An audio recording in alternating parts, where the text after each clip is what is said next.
Donc, bienvenue tout le monde à la séance Espace de l'intervalle. La première conférence sera donnée par Christine Tanton, que je vous présente. Donc, elle est professeure adjointe d'art médiéval au département d'histoire de l'art et d'études cinématographiques ici à l'Université de Montréal. Ses recherches se concentrent sur deux domaines principaux: la relation dynamique entre la sculpture, l'architecture et l'activité rituelle au Moyen Âge, et les processus matériels dans l'art et l'architecture médiévaux. Elle a été stagiaire postdoctorale à l'Institute for Digital Research and Education de UCLA de 2016 à 2017 et chef de projet sur le projet Paris Past and Present de 2014 à 2017. Elle a obtenu son doctorat en histoire de l'art de la University of Southern California. Sa présentation s'intitule « Représentation du sermon sur la montagne au cloître de Saint-Pierre de Moissac, images en série et représentation rituelle ». Merci. J'aimerais remercier les organisateurs du colloque d'avoir inclus une historienne de l'art médiéval, moi. Les questions de sérialité et les intervalles entre les séquences d'images occupent les historiens de l'art médiéval depuis des décennies, on peut dire aussi des siècles. En raison de la distance du temps, les représentations visuelles d'un récit ou d'un thème peuvent sembler aléatoires à un spectateur moderne. Donc, c'est un autre type d'intervalle. Aujourd'hui, je vais discuter de la façon dont le texte et l'image sculptées sur un chapiteau représentant les béatitudes, aussi connues comme le sermon sur la montagne, et son emplacement dans la galerie ouest du cloître de Saint-Pierre de Moissac sont explicitement liés à la tâche monastique de l'aumône et à l'important rite liturgique du lavement des pieds. On verra comment le mouvement autour du chapiteau a récompensé le spectateur par de nouvelles compositions, démontrant ainsi que le sens peut être construit non seulement à travers une série d'images, mais aussi à travers les mouvements rituels qui ont lieu durant un temps donné.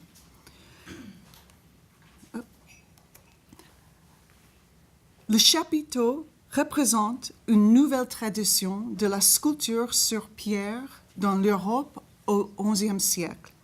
En tant qu'élément structurel au sommet d'une colonne ou d'un pilier, le chapiteau est un point de transition entre le pilier de support et les ressorts des arcs. Visuellement, les surfaces du chapiteau offrent de grandes possibilités de décoration, malgré leur taille relativement petite, environ 31 cm de hauteur. Les faces du chapiteau fréquemment décorées de figures humaines ou animales, et aussi ici nous avons une représentation de Daniel dans la fosse des lions, renvoyait généralement un récit ou un sens symbolique. De plus, les inscriptions gravées, souvent sur la face ou le tailloir du chapiteau, ont servi de tituli ou de commentaires à ces images. Les textes épigraphiques des chapiteaux, qui sont rédigés en latin, la langue officielle de l'Église, proviennent de diverses sources, liturgiques ou scripturaires, quand elles ne sont pas de simples vignettes d'identification.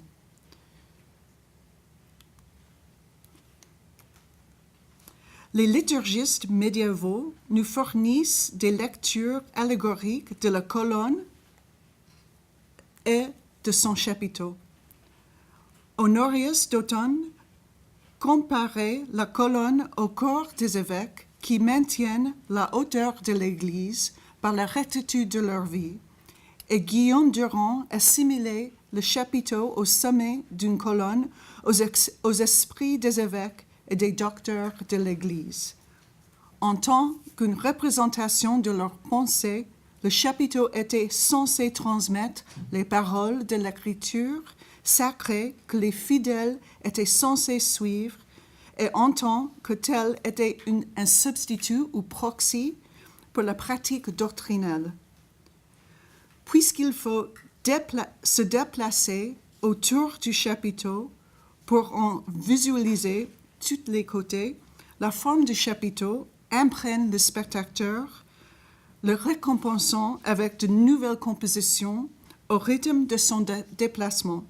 Le mouvement du corps est un élément fondamental pour la construction de sens, car, comme le suggère Merleau-Ponty, le corps est le point focal des significations vivantes. Comme vous pouvez le constater, on ne peut pas se promener tout autour du chapiteau. Par conséquent, le spectateur n'est jamais en mesure de voir les quatre côtés à un moment donné. Contrairement au tympan ou à la sculpture en relief, le chapiteau offre un type de sculpture en ronde bosse, une tradition qui s'était perdue depuis l'Antiquité en Europe occidentale. L'utilisation du chapiteau comme support du récit ne résulte ni d'un vestige, ni d'un renouvellement des pratiques issues de l'Antiquité, mais de l'intégration formelle de l'image et de la structure, une invention esthétique du XIe siècle. J'aimerais maintenant vous attirer votre attention au cloître de l'abbaye de Saint-Pierre de Moissac, dans le sud-ouest de la France, en Languedoc. Ce cloître est le plus beau et le plus connu du Moyen-Âge. En effet, son cadre architectural intact définit notre compréhension de ce à quoi devrait ressembler un cloître. Le cloître de l'abbatiale Saint-Pierre de Moissac, avec une date vers 1100, qui est témoignée par cette plaque, avec 76 chapiteaux et 8 piliers, est le plus riche parmi les ensembles connus de sculptures narratives du début de l'époque romane. Les inscriptions lapidaires s'arriment aux images figuratives et décoratives de 29 des chapiteaux. Dépendant du moment du jour et de l'année, le cloître jouait de multiples rôles.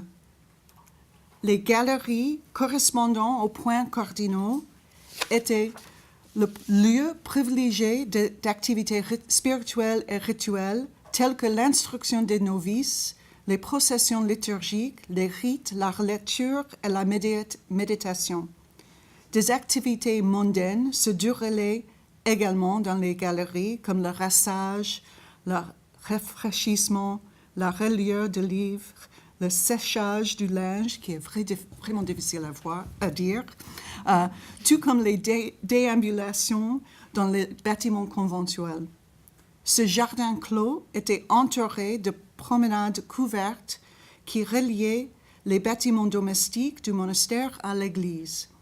Les galeries donnaient l'accès aux bâtiments conventuels ainsi que l'église, qui est là, qui juxtait la galerie sud.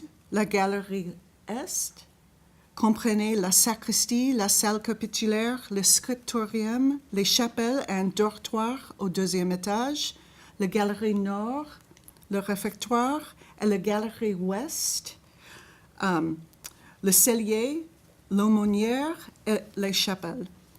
Beaucoup ont été détruits, le réfectoire, le dortoir, la salle capitulaire, le scriptorium, les chapelles, le cellier et l'aumônière ont été détruits. Et si les chapiteaux inscrits ne font pas référence à ces activités, en revanche, ils évoquent intimement les événements liturgiques dans le cloître. Tous les textes épigraphiques que j'ai trouvés dans le cloître proviennent de diverses sources, étiquettes d'identification, chants, psaumes et écritures que j'ai identifiées et notées sur ce plan du cloître. Donc les petites croix sont les signes, les marques des chapiteaux inscrits. La distribution des chapiteaux inscrits montre qu'ils s'adressaient au moins et se rapportaient au mouvement monastique dans le cloître. Ils se trouvent dans les 4 galeries du cloître, bien que la plus grande concentration se trouve dans la galerie sud, ici, adjacent à l'église, et dans la galerie est, près de la salle capitulaire. Le nombre de chapiteaux inscrits dans le cloître est exceptionnel et la disposition de ces chapiteaux par galerie à Moissac suggère une hiérarchie de sainteté ou importance dans le cloître, c'est-à-dire 9 chapiteaux inscrits dans la galerie Est, 10 dans la galerie Sud, 6 dans la galerie Nord et 4 dans la galerie Ouest. Un chapiteau inscrit avec une représentation des béatitudes en images et texte est situé à 3 colonnes au nord du coin sud-ouest du cloître. Des personnages dont les gestes de la main suggèrent que la parole remplit chaque face. Ils sont sculptés alors que des segments des béatitudes sont dispersés d'une manière qui peut paraître à l'œil moderne très aléatoire. Pourtant, les lettres combinées aux personnages évoquent l'action. L'affirmation du Christ indiquant que les faibles, les pauvres et les défavorisés sont bénis est proclamée dans un espace où les moines ont lavé les pieds des pauvres le jeudi saint. Si les inscriptions sur chaque face font référence à Matthieu, chapitre 5, versets 3 à 10, elles ne fournissent cependant aucune citation complète. Une inscription du chapiteau énumérant les béatitudes aurait rappelé au moins leur devoir de s'occuper des pauvres et des défavorisés. Par conséquent, le chapiteau des béatitudes dans la galerie ouest peut être directement associé au sermon sur la montagne du Christ et au rituel de lavage des pieds des pauvres qui avait lieu pendant la Semaine sainte. Les inscriptions sur chaque face font référence à Matthieu 5, mais ne fournissent pas une citation complète. Constatez l'inscription des pauvres et les affamés sur la face est du chapiteau et ainsi fait face à l'intérieur du cloître, même si le mandatum pauperum, ça c'est le nom de le rite de lavement des pieds, avait eu lieu dans la galerie et pas au milieu du jardin du cloître. Donc nous avons ici une représentation et une inscription heureux ceux qui ont faim, et puis sur la face nord fait référence à la charité monastique. Heureux sont les deux, bénis ceux qui pleurent parce qu'ils seront consolés. Sur la face sud, on lit heureux sont les pacificateurs parce qu'ils seront appelés les enfants. Heureux ceux qui souffrent de persécution. Et la face ouest lit heureux les miséricordieux. Heureux sont les purs de cœur. Le texte sur le chapiteau ne suit pas l'ordre trouvé dans Matthieu. Les 2e et 4e versets ont été inversés. Et une inscription du chapiteau des béatitudes aurait rappelé au moins de leur devoir de s'occuper des pauvres et des personnages défavorisés. Par conséquent, le chapiteau des béatitudes dans la galerie sud adjacent à l'église et dans la galerie est près de la salle capitulaire. Le nombre de chapiteaux inscrits dans le cloître, j'ai déjà lu ça, pardon. Galerie ouest peut être directement relié au sermon sur la montagne du Christ et au rituel du lavage des pieds du pauvre. Nous savons, grâce aux coutumes monastiques du XIe siècle, que le rituel de lavage des pieds du pauvre se déroulait à côté de la réserve. C'est Juxta Promptuarum ou Solarius, qui est juste ici. Le cellier est typiquement situé dans la promenade ouest du cloître des monastères, puisque la promenade ouest du cloître permet le passage entre le cloître et le monde extérieur par l'avant-nef ou l'aumônerie. Son emplacement permet au cellier, le moins responsable de cellier, d'apporter les provisions au monastère. L'aumônerie, la salle à côté du de l'avant-nef qui donnait sur la promenade du cloître servait de lieu de rassemblement pour les événements liturgiques et plus précisément, c'est là que les pauvres sélectionnés se seraient rassemblés avant d'être conduits dans la promenade occidentale pour le rituel du lavage des pieds des pauvres. Comme nous avons situé notre chapiteau des béatitudes sur le plan, regardons de plus près la sculpture de l'épigraphie. Des parties de Matthieu 5 sont inscrites sur les 4 faces du chapiteau des béatitudes. Un chapiteau inscrit sur la liste des béatitudes aurait rappelé au moins leur devoir de s'occuper des pauvres et des exclus. 3 des 4 visages du chapiteau sont visibles de la galerie ouest, soulignant le rôle du monastère dans la prise en charge des pauvres, en particulier la face ouest, qui fait référence aux moines. Par conséquent, le chapiteau des béatitudes inscrit dans la promenade occidentale peut être relié directement au sermon du Christ sur la montagne.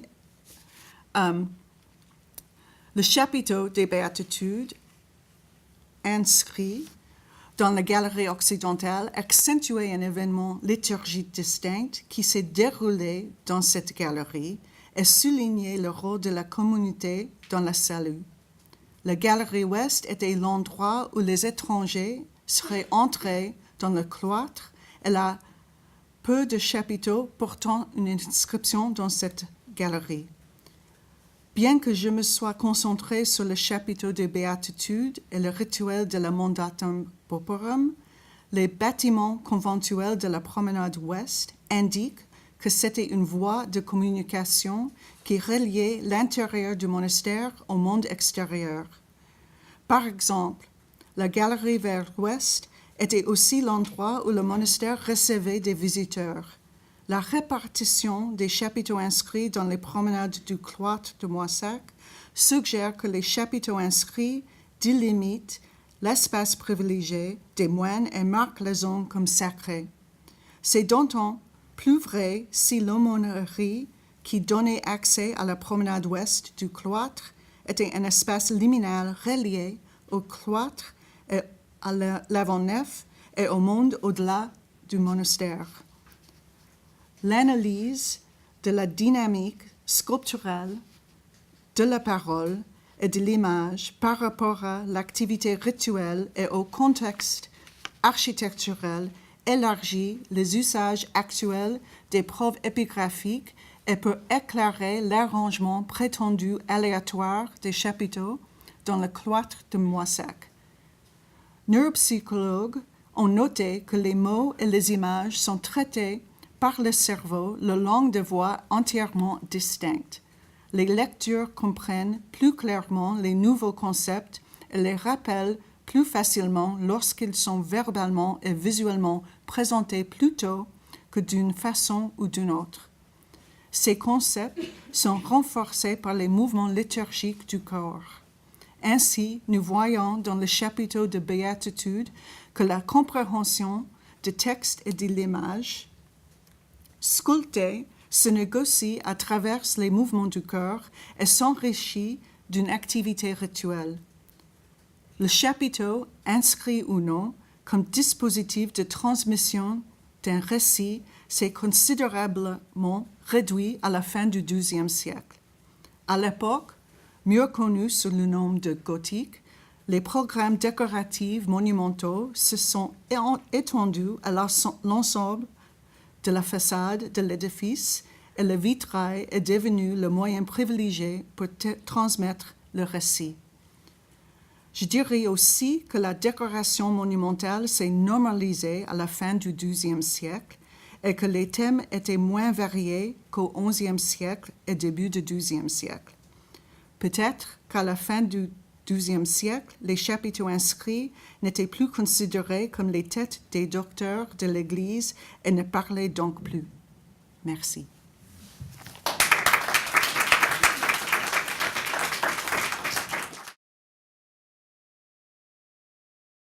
Merci beaucoup. beaucoup, Madame Platin, pour ce retour dans le temps qui, en fait, a ouvert le principe de la sérialité à l'espace et à l'architecture, et donc par le fait même au mouvement et au corps. Et donc, vraiment, ça enrichit pas mal la discussion. Donc, avez-vous des questions, commentaires? Marcello? Oui, merci beaucoup. J'ai une question très, très factuelle parce que je ne suis pas sûr de comprendre. En fait, il n'était pas possible de voir, il n'est pas possible de tourner autour. Du coup, la lecture que tu viens de nous proposer des quatre faces du Capitole est impossible. Et du coup, je me demande quelles étaient les circulations, quelle lecture ils pouvaient concrètement faire voilà. Non, c'est une bonne question parce que je ne veux pas proposer que les moines ont promené, arrêté et lire les chapiteaux. Ce n'est pas le cas, mais quand même, il y avait, à mon avis, il y avait une volonté de marquer les moments ou ponctuer les moments spécifiques qui sont liés aux les mouvements liturgiques. Et aussi, dans les coutumiers, il y a les références aux scriptures qui sont, I'm going to say it in English just because at this point I'm not speaking clearly, but the customaries actually note that, during the washing of the feet, Matthew is read during the Holy Week. And then we have this reference of the Beatitudes in the walkway where the monks would have washed the feet of the poor, reenacting that movement that took place during the Holy Week, according to Scripture. So every instance that I've studied, and I've looked at 77 monasteries, so this Moissac is just one example, when we have a capital with a narrative, image, and text relationship, it is, from what I've been able to find, it's always related to liturgy and not to a meditative state or to a specific prayer. It's really tied to ritual movement. So the body is the liturgic body. Yes. Actually. And it's not the phenomenology, because you were referring to Merleau-Ponty, and I was wondering, is there a relationship between the phenomenologic body and the liturgic body, or it is not taken into account in this kind of sensibility? I'm still trying to figure that out. But also, there's something, the capitals themselves were thought of as bodies. They're described by the medieval liturgical exegetes as the heads. The capitals are the heads, and the column is the body of the church doctors, and they speak the proper words of Scripture. So I am interpreting these stone bodies, and stone is a sign of permanence, as always performing and sanctifying a space in concert with the monks. So in that sense, I see these capitals as sort of a type of body that is performing, that would tie into the phenomenological experience that Ponty discusses. But I also think through the ritual movements that the monks, a monastic, a monk's life is very ritualized. Like even just like walking to eat, there's a whole specific set of movements that take place that would have there would be a muscle memory attached to this. It's a very long, complicated answer.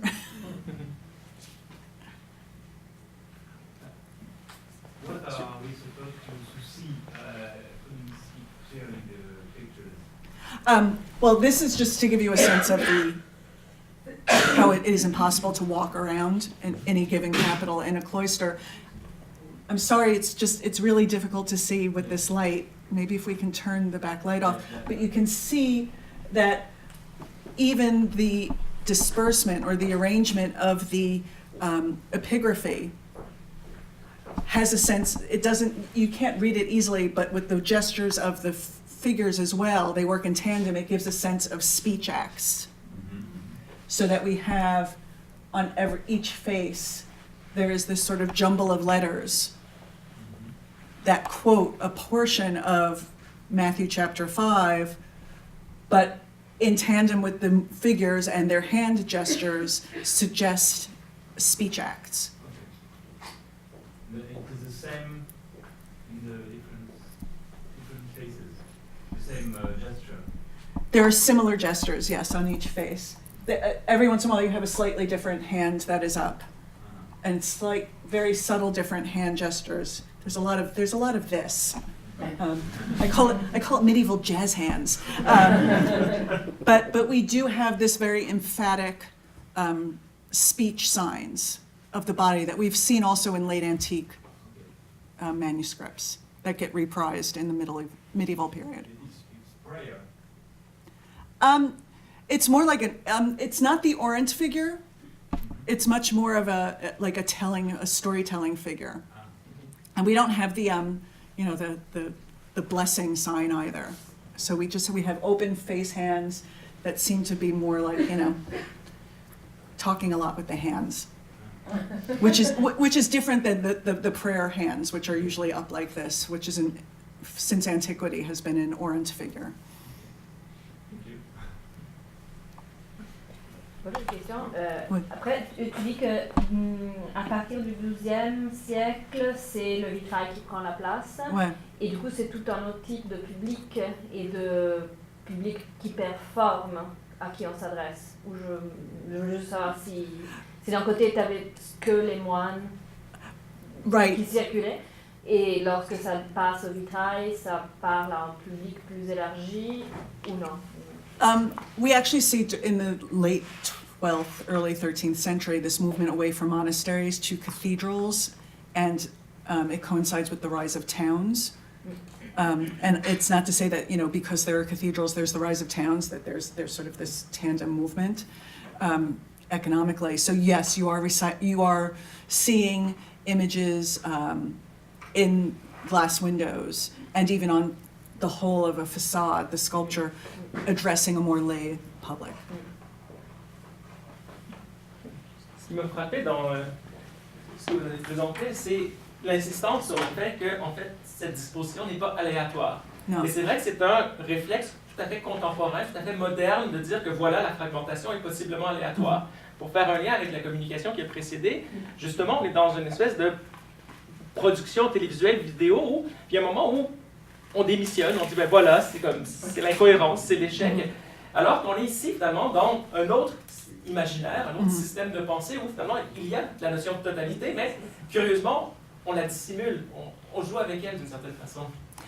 Yes, and I have to say, and I thank Marta and the conference organizers for inviting me to just talk, because it's making me think also of this, the fragmentary nature of my inscriptions also relate to liturgical books where you just have like a little introductory, and it's usually in red or blue, so that it just is a sign to sort of think through how fragmentary nature of narrative, whether it be image or text and image, are these sort of intervals where there's a change in terms of a change in procession or a change in the liturgical year, that there is this moment of stop, this interstitial or interval, this gap of time that is also represented here. Thank you. Bon, ben, merci Madame. Merci.